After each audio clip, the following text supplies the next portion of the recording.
the Draft Deeper podcast. This is your host, Nathan Grubel. Joining me, as always, is my producer, Kevin Black. And on the other end, this is the first prospect interview that we have on the Draft Deeper platform so far. Many more to come. But I want to welcome in Jordan Hall to the podcast, St. Joseph's guard, who is going to be testing the NBA draft waters. We're incredibly excited to have him on. Somebody whose name has been gaining some buzz in draft circles over the last few weeks. This interview is being done courtesy of Simon Rath, Ad Hoc's draft nerd, who you heard on our last podcast, as well as Jordan's agent, Jordan Cornish, setting everything up. Jordan, I want to ask you, how are you doing, my friend? Are you excited to be on the podcast, talk a little hoops? I'm definitely excited. It's my first time actually doing a podcast, so see how it goes. Absolutely. It's pretty natural. We're going to get this done, my friend. It's going to be a lot of fun. So I want to connect with you first. I want to give our audience a little bit of a background of where you came from. You probably don't know this, Jordan, but I'm very familiar with the Philadelphia area. I went to Temple as a journalism graduate. And one of my projects as a journalism student my senior year, I actually did a story over at Newman Goretti when Quade Green was actually coming out and getting ready to go to college. So very familiar with your high school as well as the college that you come from, St. Joe's. Why don't you tell me a little bit about playing high school basketball for Newman Goretti in Philly? Was it an easy choice for you to stay close to home and attend St. Joe's for your freshman year? What was that process kind of like? Why'd you choose to go to St. Joe's? It was definitely an easy process. My process was very unique. I didn't take an official visit to St. Joe's, but that got cut short because of COVID. I committed the day after my unofficial. I just felt I really liked the coaching staff. Felt like a family to me, and it was close to home. So checked all the boxes. You'll definitely get that vibe from any Big Five school. Shout out to all the Big Five schools. I certainly enjoyed my time as a student in Philadelphia, and definitely as an alumni member, kind of going back and scouting at some of these schools. It's definitely an enjoyable experience for me. So I'm glad to hear that it was an easy process for you to stay in the city and show the city of love some love. Not to get too cheesy, but so let's talk about. You are going to be testing the NBA draft waters. What makes you feel that you're ready to specifically test those waters and potentially get a start to your professional career? Basketball is just like basketball to me. So honestly, I just think it's all confidence, and I think I could play at the highest level. So you test the water, then see how it goes. Well, one way you're definitely going to be able to showcase some of your skills besides what we have of your freshman season at St. Joe's. We'll get into your game and breaking down some of that in a second. But you are going to be a part of the USA U19 training camp roster, which is, first of all, congratulations. That's an incredible accomplishment for any young man. So I definitely want to say that to you. But I do want to ask you, how honored are you specifically to be on that roster? And what are you looking forward to most about that experience? Because certainly a lot of excellent players have passed through the USA 19 program. It's a blessing to be able to represent my country. Not many people where I come from in South Jersey got the opportunity to do that. So it's definitely a blessing to be able to have that USA across my chest. Absolutely. It certainly should be looked at as an honor for anybody. And I'm really excited to see you in that type of environment, because as I was really going back and starting to dig into your game, what really caught my eye, not necessarily that you're a St. Joe's guy, you're close to home for me to be able to evaluate, but Brian Kobralski, who is a USA Today journalist, had a tweet that he put out regarding some company that you were in from this season. I want to read you the tweet quickly. I know you showed it, but we'll read it off here, certainly for my audience, and I want to get your reaction to it.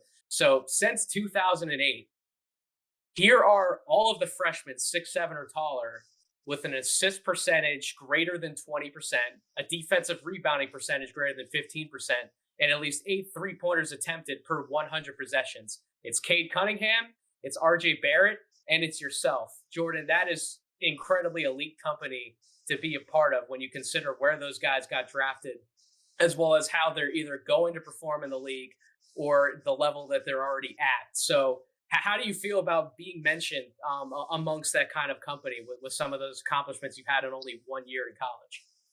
Um, it's exciting. It's definitely a blessing to be mentioned with those guys. Those guys are elite at what they do. I'm just trying to become elite at what I do. So it's definitely a blessing to be with a great company. Absolutely, and you certainly have intrigue regarding yourself. I want to dig into your offensive game a little bit. So, obviously, your size and ability to handle the ball as a guard really stand out, right? The NBA is always looking for what I like to call jumbo playmakers, and in theory, you fit that mold, right?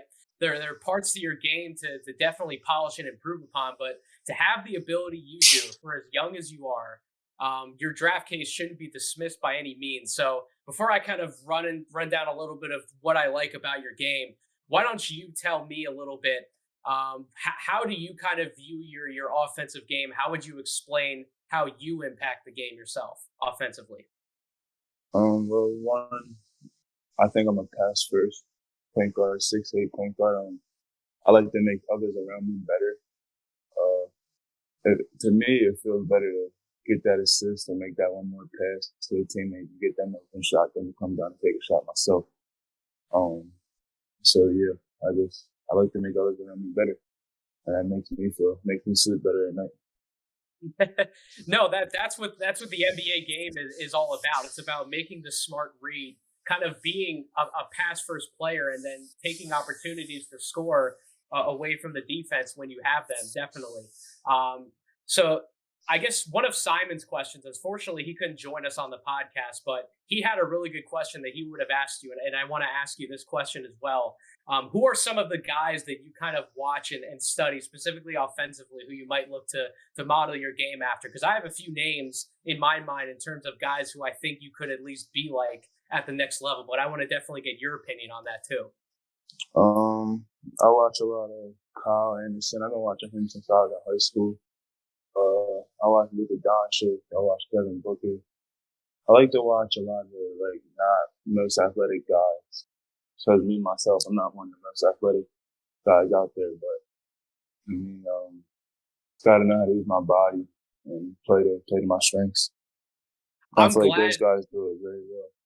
Yeah, I'm glad you mentioned the Kyle Anderson name because he was absolutely one I was going to kind of give a direct comparison to.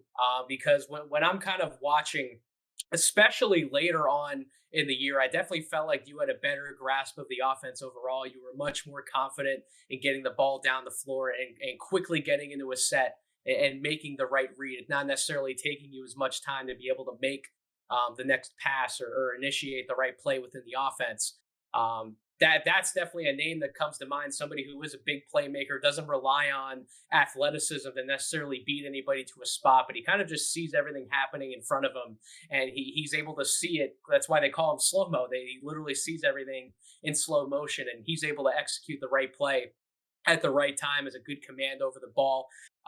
But I think you have a chance, at least offensively, Jordan, to be a little better than Kyle Anderson at the next level. And the reason why, I didn't hear you mention this name, but your jump shot, I don't know if you've heard this before or not. Maybe I'm the first person saying this to you. Your jump shot reminds me so much of Michael Porter Jr.'s. You have a very sweet stroke from three, whether you're shooting it off the catch in the corner, whether you're pulling up for an outside jumper off the bounce. Your stroke is very reminiscent of his. And I think, especially when you saw in your conference statistics, you definitely upped your 3 point percentage. You're about 39% in conference play. That's a really good number to be at, especially for a freshman guard. You watch it. You watch any of Michael Porter Jr. out there in Denver? Have you ever heard that kind of compliment about your shot before? Actually, that was the first time. But I mean, it's not bad company at all. He's elite at what he does. So I mean, I'll take the compliment. I appreciate that. Absolutely, and I think that's one way that you can definitely come in and impact the game. When I'm talking about prospects coming into the draft and then being able to find their way in the NBA, it's not necessarily that young players have everything figured out day one when they're stepping into training camp. It's about what are like one or two ways that they can impact the game right when they're coming in to be able to earn minutes to get themselves on the floor to then develop a lot of those other skills. And I think your shooting is actually arguably your most underrated attribute.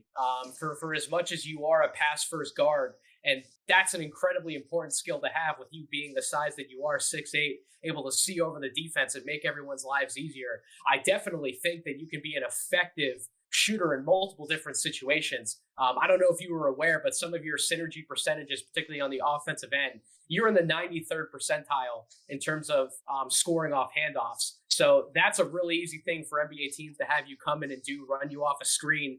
And even when I'm watching a lot of your shot mechanics off of those handoff situations, either on just like a regular catch and shoot, or like I said, off a handoff, you're always ready to have the ball in your hands and you're ready to go up immediately and rise and fire. And that's another reason why having a jump shot reminiscent of Porter's, the fact that you get the ball up high and out quick at your size, that's not easy for any defender to guard or block your shot. And that's going to hold true at the next level. So I definitely think that's a way that you can impact the game very positively. And you talked about the passing ability, where I think it's really evident. And I want to ask you, this has always been a part of your game and something that you've always gone to, Jordan.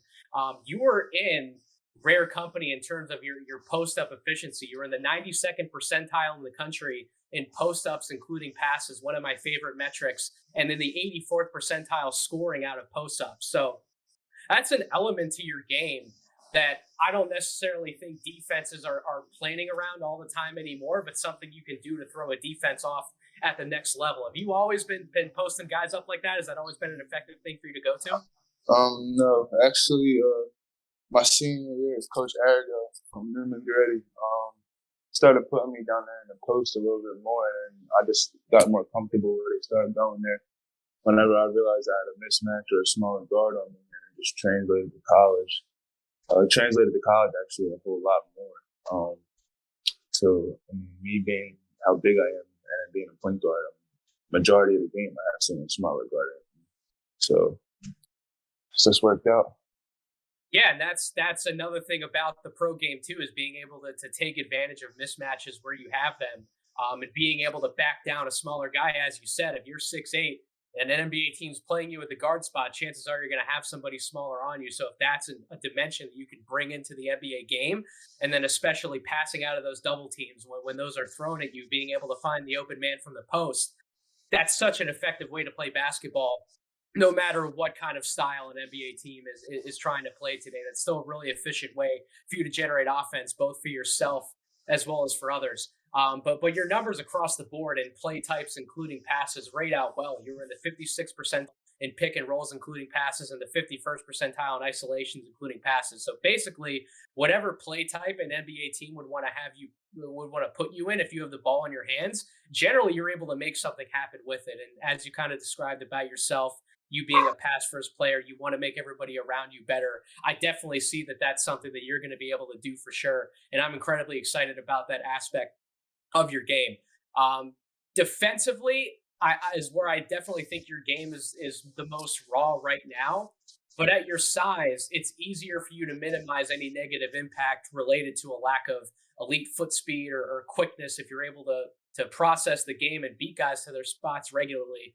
And that actually showed in the numbers where you rank defending around the basket. Where do you feel that you're at specifically, Jordan, with your defense? What are you kind of looking to improve on that end of the floor as you head into the NBA?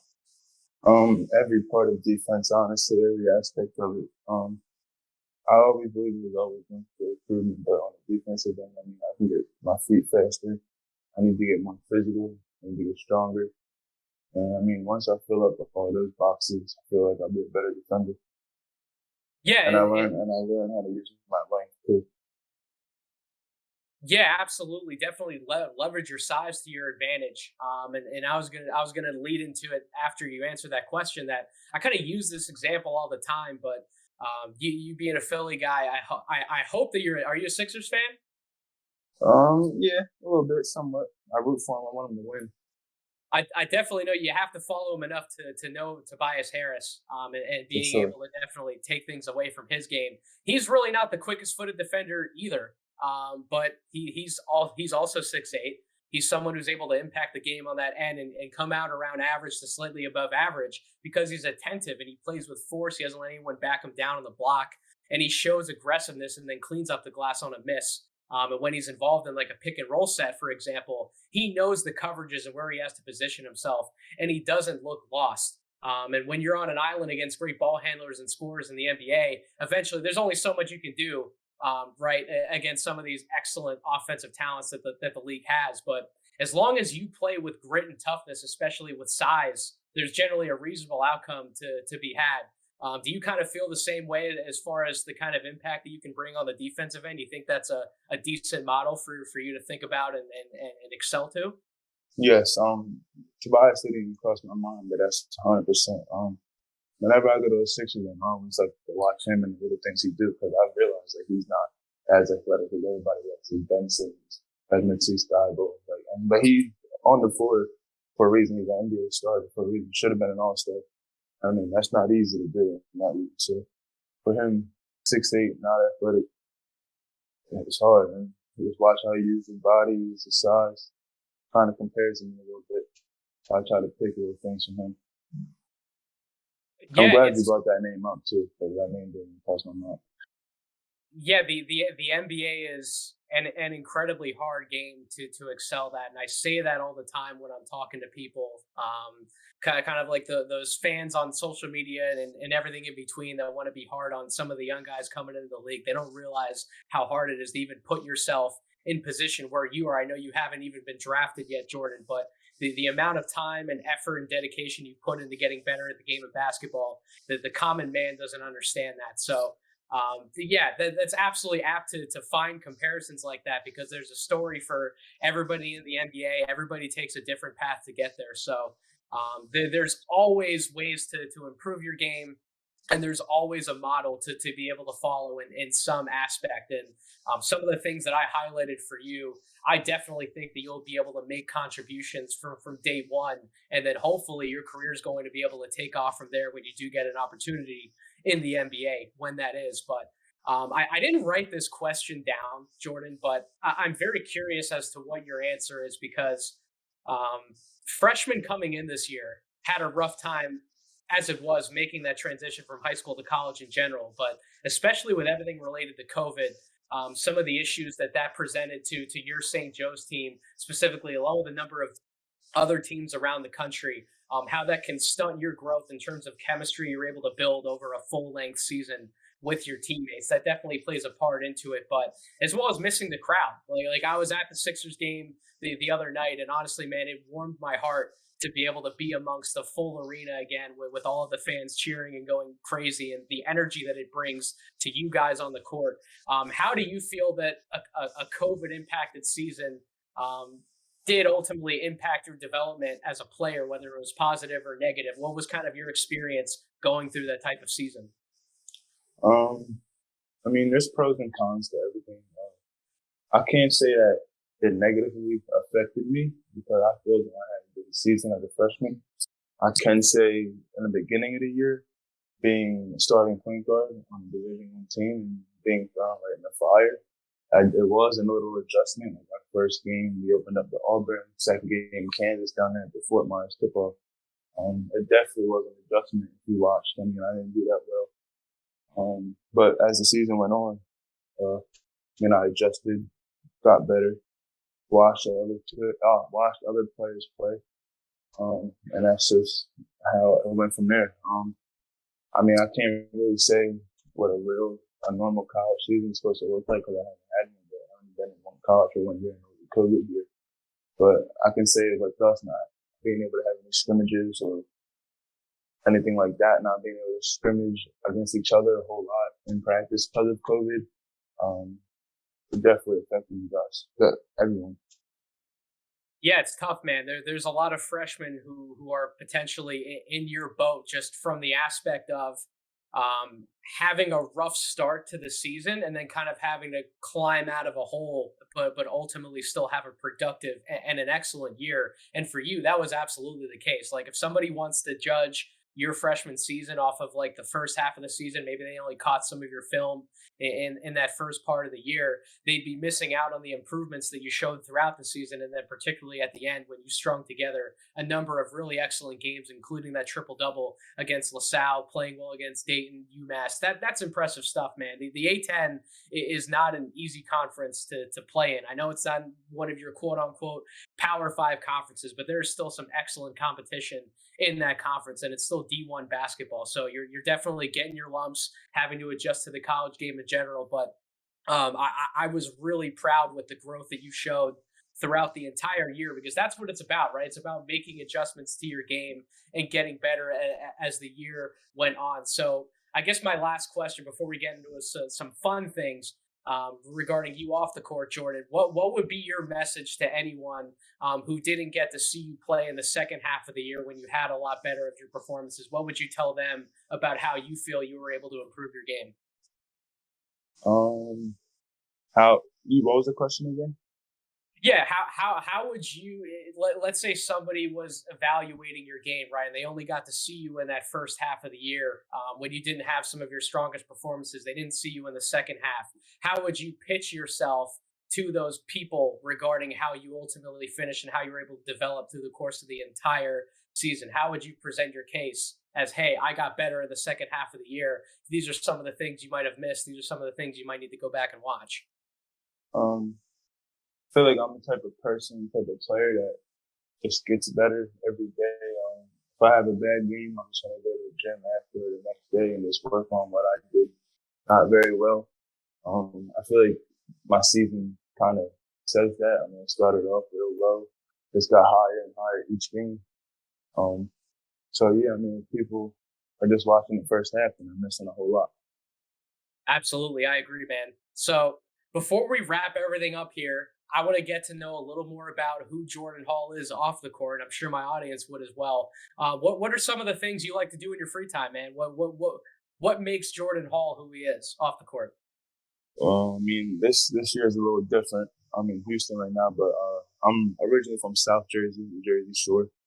I like to go to the beach, boardwalk, like to be around friends and family, watch movies, play video games. I like to be around good, genuine people who bring good vibes. I couldn't have a better answer for that myself, man.